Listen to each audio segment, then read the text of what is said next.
Atenção! O nosso estudo bíblico de hoje, desta sexta-feira, dia 29 de agosto, fala sobre o tanque de Betesda, ou Betesda. Eu não sei ao certo como se pronuncia. E ele é diretamente direcionado a você, assim como eu, que necessita de algum tipo de cura. Seja uma cura física, uma cura espiritual, uma cura mental. O tanque de Betesda foi o lugar onde Jesus curou um homem doente com 38 anos. Muitas pessoas esperavam por um milagre na água do tanque, mas Jesus curou o paralítico apenas com suas palavras. Porque, na verdade, o poder não estava no tanque, mas em Deus. A gente já começa o nosso estudo de hoje com a passagem do Evangelho de São João, capítulo 5, versículos de 2 a 4. Há em Jerusalém, perto da Porta das Ovelhas, um tanque que, em aramaico, é chamado Betesda, tendo 5 entradas em volta. Ali costumava ficar grande número de pessoas doentes e inválidas, cegos, mancos, paralíticos. Eles esperavam o movimento das águas. De vez em quando, descia um anjo do Senhor e agitava as águas. O primeiro que entrasse no tanque, depois de agitadas as águas, era curado de qualquer doença que tivesse. Betesda significa Casa de Misericórdia.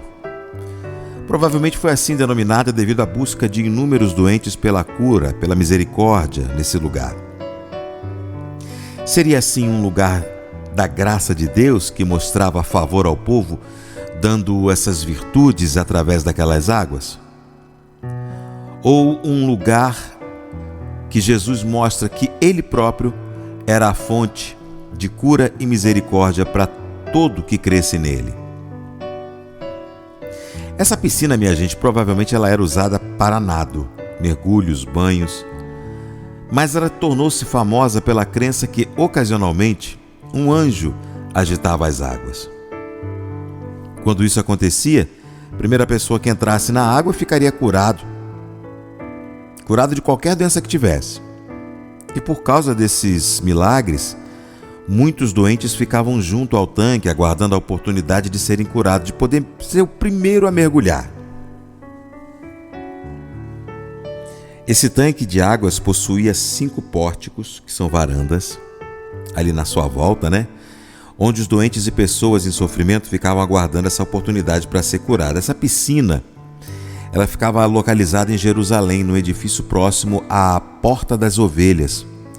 Está também mencionado no livro de Neemias, e esse portão ficava a norte do templo. Alguns curiosos consideram que havia 2 piscinas nas proximidades do templo. Um tanque superior, que está lá em Reis, segundo Reis 18, versículo 17, no lado oriente, e outro mais a oeste. Uma dessas piscinas seria o tanque de Betesda, próxima à Porta das Ovelhas, e a outra seria o tanque de Siloé, junto ao jardim.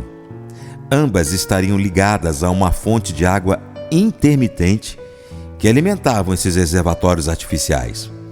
O outro episódio em que Jesus curou um homem cego de nascença, ele mandou se lavar no tanque de Siloé. Essa passagem está lá em João, capítulo 9, versículo 7. Mas em ambos os casos, não foi o poder medicinal das águas que possibilitou a cura, mas o poder da palavra de Jesus Cristo.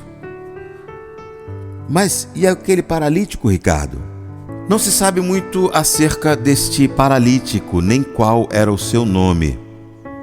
A Bíblia apenas diz que, aliás, aqui eu quero fazer uma correção, diz que ele tinha 38 anos, mas na verdade ele era enfermo, que sofria da paralisia há 38 anos. Não se sabe também que doença que ele tinha, mas geralmente é considerado como paralítico porque ele não conseguia se mover sem ajuda e também porque ele ficava ali deitado num leito. Esse homem ele não teve muitas oportunidades até ali. Provavelmente quando a água era agitada, ele não tinha ninguém que o colocasse no tanque e, sozinho, ele nunca conseguia ser o primeiro a entrar. Por falar em agitação, a gente ainda hoje vai falar sobre esse ponto, essa questão da agitação dos anjos, ou suposta agitação das águas pelos anjos. Mas eu quero destacar aqui uma passagem do Evangelho de São João, capítulo 5, versículos 6 e 7, que diz o seguinte: Jesus, vendo-o deitado e sabendo que estava assim havia muito tempo, perguntou: "Você quer ser curado?" Chega a ser uma pergunta, com todo respeito, Senhor, meio que hilária, né? Porque, o cara tá ali, deitado no chão, tentando ser o primeiro a chegar, não consegue andar. Aí Jesus vem e pergunta: "Você quer ser curado?" Não, eu tô ótimo do jeito que eu tô gostando. Mas existe um motivo porque Jesus perguntou isso. O enfermo respondeu, só para concluir aqui a passagem de João: "Senhor, eu não tenho ninguém que me ponha no tanque quando a água é agitada. Quando tento entrar, outro enfermo chega antes de mim." Tadinho, né? Esse homem, minha gente, ele não tinha capacidade física para fazer quase nada. Talvez já até tivesse tentado algumas alternativas, mas ele agora vivia ali, parado, doente. Quem sabe até já tivesse se conformado com a situação depois de quase 4 décadas, 38 anos, sem que pudesse ver alguma melhora. E provavelmente ali paralisado, aquele homem não tivesse ainda ouvido falar sobre Jesus e por isso ainda não cresce nele. A sua mente estava fixada nas inúmeras vezes que ele fracassou na tentativa de alcançar a cura. Mas aí entra a questão que eu estava dizendo sobre a pergunta de Jesus, Você quer ser curado? Quando Jesus faz essa pergunta, o paralítico explicou a sua situação, Era uma vítima da paralisia, nos seus limites, dentro da sua própria vida. E assim também muitos de nós, aqui entra essa mensagem. Nós podemos estar paralisados emocional, profissional e até mesmo espiritualmente. A gente lamenta não receber ajuda e até justificamos os nossos sofrimentos por falhas alheias. Mas essa não é a pergunta de Jesus. Você quer a cura? Porque, por incrível que pareça, tem gente que adora se fazer de vítima, Não sei, por carência, para chamar a atenção, para que as pessoas fiquem o tempo todo ali cercando, tomando conta. Aquele homem, além de paralítico, também era uma pessoa solitária. Mesmo que tivesse família ou alguém que o ajudasse com sustento, ou levando e buscando do tanque, provavelmente ele não podia contar com a ajuda de alguém 100% do tempo. Ninguém mais deixaria os seus afazeres para estar ali, à espera do movimento das águas, porque não se sabia quando aconteceria. O fato, minha gente, é que aquele homem arranjou uma tristeza, Na verdade, uma triste desculpa para responder à pergunta de Jesus. Ele não estava atento à possibilidade de mudança, mas ele estava focado na solidão e também no sofrimento. Você já parou para pensar nisso? O seu passado estava presente demais para deixá-lo ir. Ele estava preso àquilo. E como eu disse, muitas pessoas arranjam desculpas para não saírem da sua condição e acabam, consequentemente, por rejeitarem uma cura, com medo de se desiludirem novamente. E então Jesus disse para ele, continuando com João, na passagem de São João, capítulo 5, versículos 8 e 9: "Levante-se, pegue o seu leito e ande." Imediatamente o homem se viu curado, pegando o leito, começou a andar, e aquele dia era sábado. E lembre-se, não era permitido fazer coisas no sábado, Não era permitido trabalhar, não era permitido fazer milagre. E Jesus, naquele momento, minha gente, provou ter o poder para restaurar a saúde daquele paralítico. Sem nada fazer para merecer, aquele homem recebeu misericórdia de Deus. Cristo, graciosamente, transformou aquela vida. E o paralítico ficou curado e saiu andando. Não esperava que somente uma palavra faria o milagre acontecer. Mas foi assim que Deus fez. Alguns judeus explicaram com o ex-paralítico porque ele estava carregando a sua maca no sábado. Mas o homem respondeu que aquele que o tinha curado também mandou que levasse sua cama. João capítulo 5, versículos 10 e 13, que diz assim, ó: E por essa razão os judeus disseram ao homem que havia sido curado: Hoje é sábado, não é permitido você carregar a maca. Mas aí ele respondeu: O homem que me curou me disse: Pegue sua maca e ande. Então lhe perguntaram: Quem é esse homem que mandou você pegar a maca e andar? O homem que fora curado não tinha ideia de quem era ele, pois Jesus havia desaparecido no meio da multidão. Então o paralítico ainda não conhecia, né? Aqueles judeus, eles perderam a oportunidade de louvar e agradecer a Deus pela cura recebida. Eles estavam mais preocupados com aquelas leis ridículas, né? Não se pode trabalhar no sábado, não se pode pegar a maca no sábado.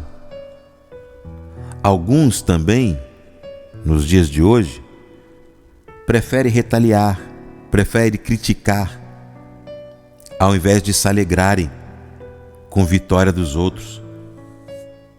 Eu tenho certeza que em algum momento da sua vida você já passou ou já percebeu que alguém não gostou muito por você ter vencido algo, pela tua vitória, pela tua conquista.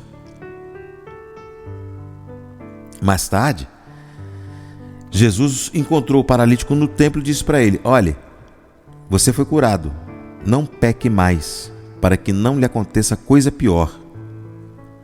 O homem se retirou e disse aos judeus que tinha sido Jesus quem o havia curado. E por isso, os judeus perseguiam Jesus, porque fazia essas coisas no sábado. Mas Jesus lhe disse: Meu pai trabalha até agora e eu trabalho também. Por isso que cada vez mais os judeus queriam matar Jesus, né? Porque além de desrespeitar o sábado, também dizia que Deus era o seu próprio pai, fazendo-se igual a Deus. João 5, versículo de 14 em diante. Mas e aí? Eu lhe pergunto, o que poderia ser pior que ficar doente vegetando durante 38 anos? Jesus deixou bem claro que há coisa pior, muito mais severa que isso. E que as consequências de uma vida no pecado são graves, e o alerta serve para todos nós. Além das bênçãos materiais e a cura física, olha, povo santo, a gente precisa se agarrar à cura espiritual. Porque o destino eterno daqueles que permanecem em pecado, longe da salvação em Jesus Cristo, vai ser muito, muito mais terrível. E essa passagem, povo santo, ela nos fala de uma cura maravilhosa, mas também revela, né, como eu disse, a paralisia e a estagnação dos judeus para a fé nos Messias. O legalismo e religiosidade deles os impediam de se mover na fé em Cristo Jesus. Aí a gente confirma aqui, né? Ao invés de ficarem felizes, maravilhados com os sinais e cumprimento das Escrituras, os judeus procuravam matar Jesus por curar no sábado. Outra mensagem importante ensinada por Jesus nesse milagre foi a sua identificação com o Pai, revelando-se igual a Deus. E o que realmente acontecia no tanque de Betesda? Aparentemente aconteciam curas ocasionais. Por parte dos judeus, havia a crença de que um anjo, eventualmente, movimentava as águas.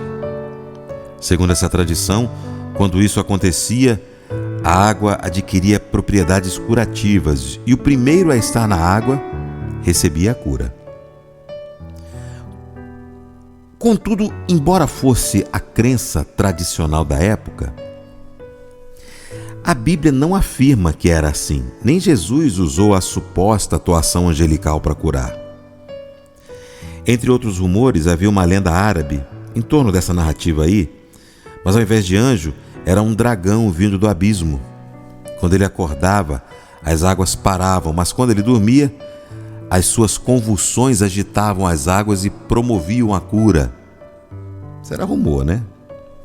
E além dessa, haviam outras crenças pagãs, como as do grego, do deus Asclépio, que é Esculápio para os romanos. Havia cultos e templos dedicados ao deus Asclépio, que era filho de Apolo na mitologia grega, conhecido como deus da cura ou da medicina. Sua figura está sempre associada a uma serpente envolta a um bastão, que inclusive hoje é o símbolo da saúde e da medicina. Eu só fui saber disso depois do acidente que aconteceu comigo. Lembra que alguns anos atrás eu acidentalmente atropelei uma pessoa e na mesma hora estava passando uma ambulância com esse símbolo, uma cobra em volta de um bastão, e prestou os primeiros socorros à vítima ali. Graças a Deus ela está bem hoje. Eu não sabia, tanto que quando eu fui fazer o boletim de ocorrência, eu falei, olha, parou acho que era uma ambulância que tinha um símbolo de uma cobra em volta até de um pedaço de pau. Foi assim que eu falei pro escrivão lá, pro atendente da delegacia. Ele falou, não, aquilo ali é o símbolo da medicina. Eu falei, vou procurar saber. Foi aí que eu descobri. Mas será que havia mesmo um anjo que agitava aquela água? É difícil dizer com certeza se acontecia mesmo milagres por ação de um anjo no tanque, minha gente. Podia ser simplesmente uma fonte intermitente que jorrava e movimentava a água de tempos em tempos, fazendo enfermos se sentirem curados. Até hoje nós temos aí as chamadas fontes termais, né? Aqui na região do Centro-Oeste nós temos como é que é mesmo o nome daquele lugar, povo de Deus? Me ajuda aqui no WhatsApp, que tem aquelas águas quentes, tem um monte de clube lá de aquático. Meu Deus, eu já tive lá, acho que umas 2 vezes, esqueci o nome, que diz que enche pra caramba, que agora tem uma festa de show sertanejo lá. Como é que é o nome? Água Linda? Não, me esqueci o nome. E ali na Chapada dos Veadeiros tem também, apesar de muita cachoeira com água gelada, tem uma pousada que tem uma fonte de água quente lá, de água termal. Então o que acontece? Tem a água termal e tem a água com propriedades medicinais, que te trazem bem-estar, né? Às vezes você está com dor nas articulações e tudo. Hoje em dia a gente sabe disso. Mas, por outro lado, tem outras interpretações que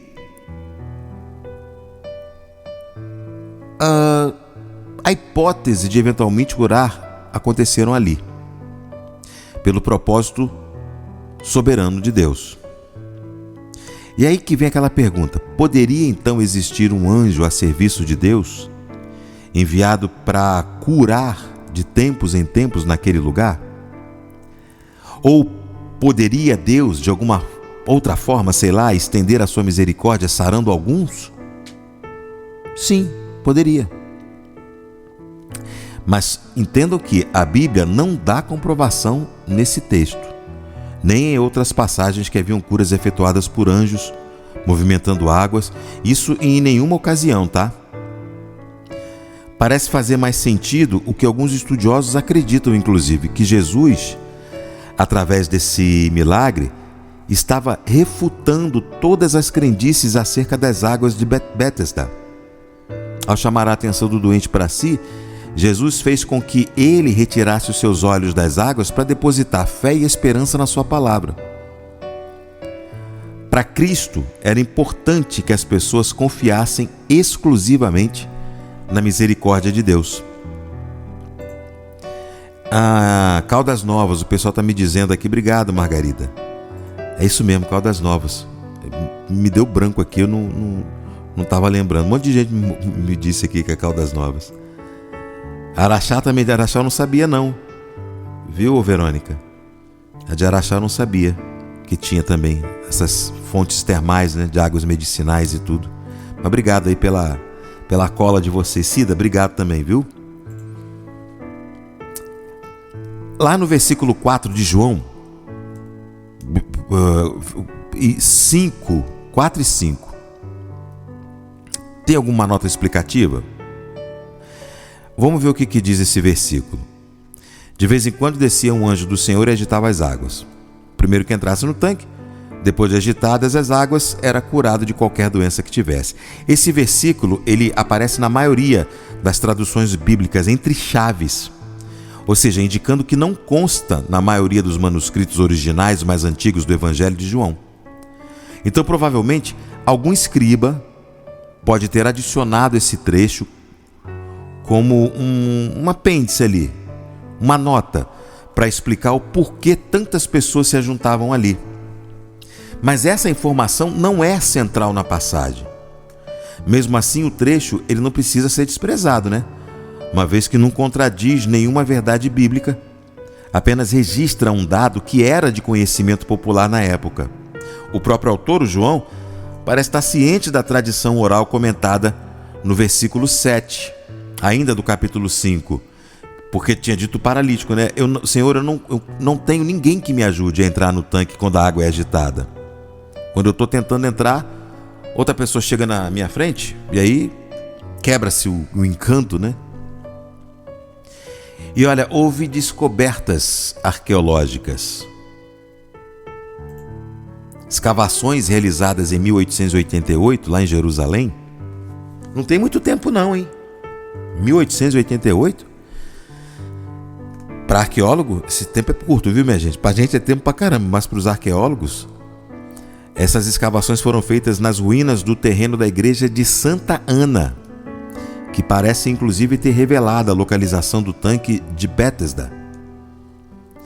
Lá no local, onde muitos peregrinos cristãos falavam de piscinas gêmeas, foram descobertas as fundações de uma igreja bizantina, construída pelos cruzados, né? Sobre o que poderia ter sido os tanques duplos dos tempos de Jesus. E também foi encontrada uma cripta emoldurada, imitando ali os 5 pórticos, onde havia uma abertura no chão para descer até a água, local que foi considerado ser, inclusive, o tanque de Betesda. Numa das paredes dessa ruína, ainda tinha a representação de um anjo movendo a água, que parecia indicar ser ali mesmo o local.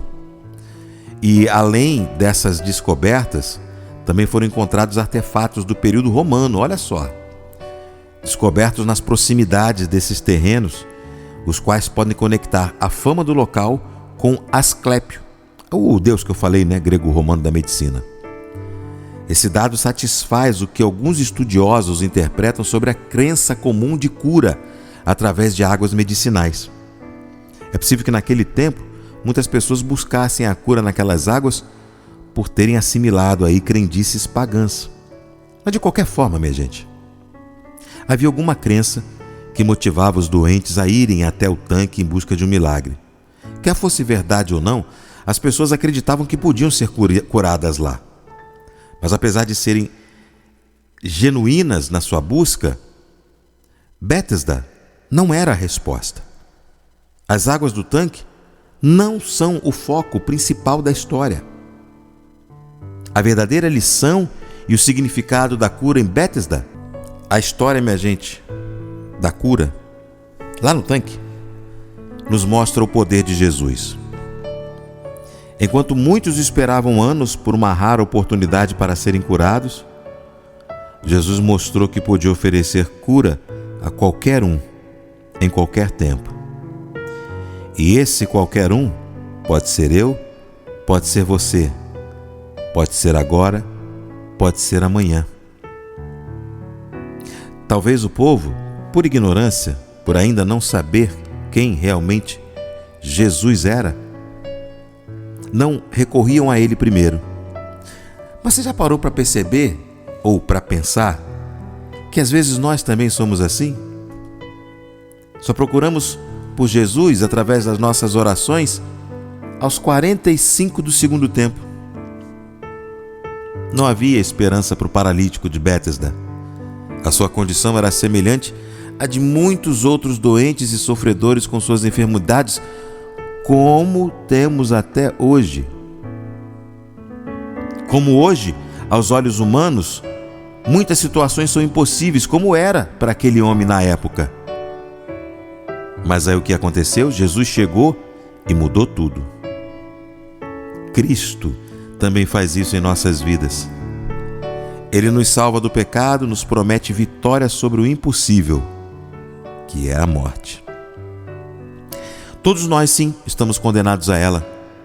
Todos nós estamos com os dias contados. E eu costumo dizer, graças a Deus, a gente não sabe quantos dias são.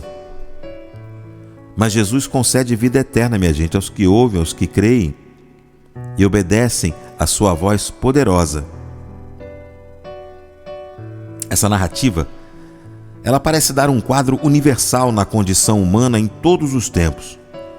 Os doentes em Betesda parecem ser um retrato da humanidade, que hoje em dia, e lamentavelmente, encontra-se enferma, debilitada, vulnerável, desacreditada e iludida em diversas crenças, buscando à sua maneira a resposta para suas aflições.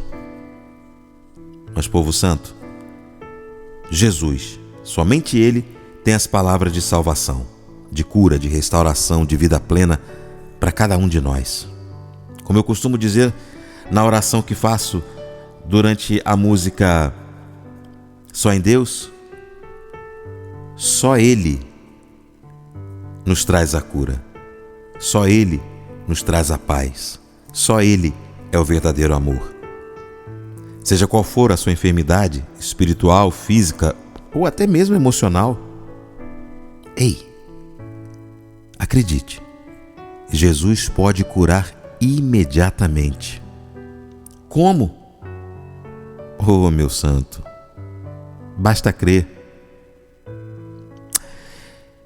E outra lição também foi dada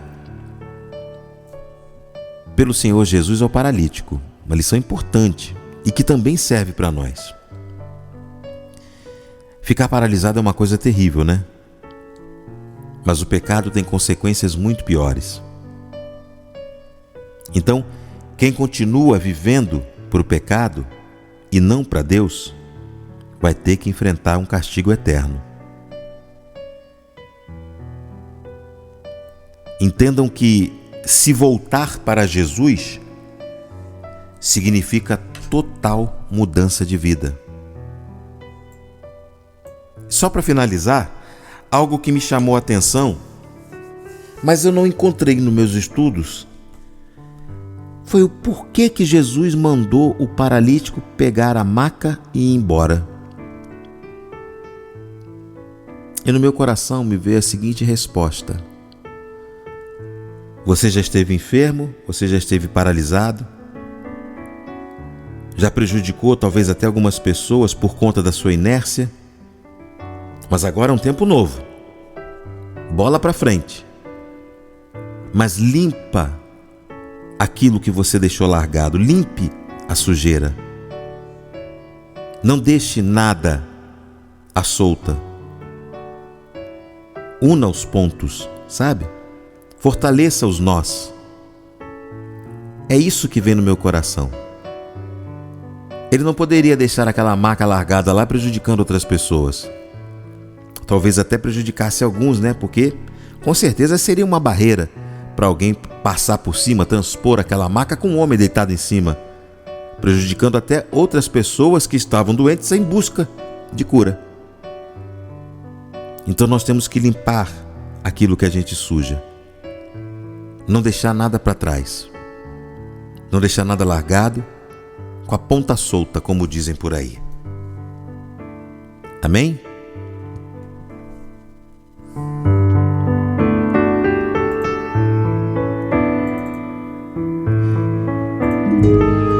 E a igreja celebra hoje, minha gente, o dia do martírio de São João Batista, né? Como você ouviu no Padre Reginaldo Manzotti mencionando, eu não falei sobre o santo do dia de hoje por ser sexta-feira e tínhamos o Radiola, mas a gente tem que lembrar que a festa da Natividade de São João Batista ocorre no dia 24 de junho. Ela faz parte da tradição dos cristãos, assim como essa que celebramos hoje do martírio de São João Batista. No calendário litúrgico da igreja, essa comemoração se iniciou na França no século V, sendo introduzida em Roma no século seguinte, ou seja, no século VI. João, primo de Jesus, foi quem melhor soube levar ao povo a palavra do Mestre. Jesus dedicou-lhe uma grande simpatia e respeito, como está escrito no Evangelho de São Lucas, né? Dentre os nascidos de mulher, nenhum foi maior que João Batista, precursor do Messias. Ele batizou Jesus no Rio Jordão e preparou o caminho do Senhor para a pregação entre o povo. Ele não teve medo, denunciou o adultério do rei Herodes, que vivia na imoralidade com a sua cunhada Herodíades. E, consequentemente, a sua ousadia despertou a ira do rei, que imediatamente mandou prendê-lo e, consequentemente, decapitá-lo. No final, ainda entusiasmado, o rei Herodes disse que ela podia pedir o que quisesse com pagamento, depois da filha da sua mulher dançar para ele na festa de aniversário.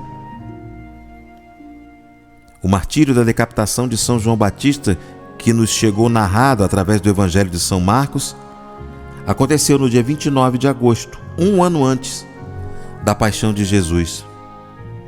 Por isso a igreja celebra a memória deste martírio. Hoje também celebramos o dia de Joana Maria da Cruz. O que podemos dizer